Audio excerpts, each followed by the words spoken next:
நான் இன்றைக்கி பீட்ரூட் பொரியல் பண்ணியிருக்கேன். டேஸ்ட் ரொம்ப சூப்பராக வந்திருக்கு. அதை எப்படி செய்கிறதுங்கிறத இந்த வீடியோவில் பார்க்கலாம். வாங்க வீடியோக்குள்ளே போகலாம். Hi friends, welcome to சுஹீஸ் kitchen. Beetroot பொரியல் செய்கிறதுக்கு 650 கிராம் பீட்ரூட் எடுத்துட்டுருக்கேன். அதை நல்லா தோலெல்லாம் எடுத்துட்டு நல்லா வாஷ் பண்ணி இந்த மாதிரி பொடியாக கட் பண்ணி வச்சுட்டுருக்கேன். 1/2 டீஸ்பூன் உப்பு சேர்க்கணும். இதோட வேக வைக்கும் போதே உப்பு சேர்த்துட்டோம்னா நல்லா உப்பு கலந்துடும். அதோட நமக்கு தேவைப்பட்டால் வதக்கும் போது கொஞ்சம் உப்பு சேர்த்துக்கலாம்.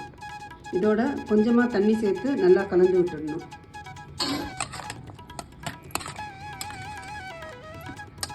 குக்கரில் வச்சு 3 விசில் வர வரைக்கும் வேக விடணும். ஸ்டவ்வை மீடியம் ஃப்ளேமில் வச்சு தான் வேக வைக்கணும். வானலியில் 1 டேபிள் ஸ்பூன் எண்ணெய் எடுத்துட்டுருக்கேன். எண்ணெய் சூடானதும் கடுகு ஒரு 1/2 டீஸ்பூன் சேர்க்குறேன். இதில் கடுகு வெடிக்கும்போது ஜீரகம் 1/2 டீஸ்பூன் சேர்க்கணும். அதோட ஒரே ஒரு பச்சை மிளகாயை நீலவாக்கில் கீறி போட்டிருக்கேன். பச்சை மிளகாயை லைட்டாக வதக்கிக்கணும். 4-5 கருவேப்பிலை சேர்க்குறேன். ஒரே ஒரு மீடியம் சைஸ் வெங்காயத்தை பொடியாக கட் பண்ணி அதில் சேர்க்குறேன். அதில் கொஞ்சம் உப்பும் சேர்த்து நல்லா வதக்கி விடணும். இப்போது வெங்காயம் பொன்னிறமாக மாறி இருக்குது. இப்போது வேக வச்ச பீட்ரூட்டை அதில் சேர்த்து வதக்கணும். ஸ்டவ்வை மீடியம் ஃப்ளேமில் வச்சு வதக்குறேன்.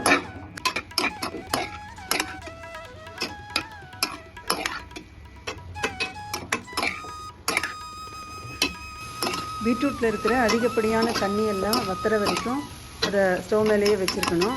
அப்பப்போ கிளறி விடணும். ஸ்டவ் ஆஃப் பண்ண அப்புறம் 1/4 டீஸ்பூன் எலுமிச்சம்பழம் சாறு இதில் சேர்க்குறேன். இந்த மாதிரி லெமன் ஜூஸ் சேர்க்கறதுனால பீட்ரூட்டில் இருக்கிற சத்துக்கள்லாம் நம்ம உடம்புல சேரும். சுவையான பீட்ரூட் பொரியல் ரெடி. இந்த பீட்ரூட் பொரியல் உடம்புக்கு ரொம்ப நல்லது. இதை நீங்களும் ட்ரை பண்ணி பாருங்கள். உங்களுக்கு இந்த வீடியோ பிடிச்சிருந்ததுன்னா லைக் பண்ணுங்கள், எல்லாருக்கும் ஷேர் பண்ணுங்கள், உங்கள் கமெண்ட்ஸ் அனுப்புங்க, சேனலை சப்ஸ்கிரைப் பண்ணுங்கள். தேங்க்ஸ் ஃபார் வாட்சிங்.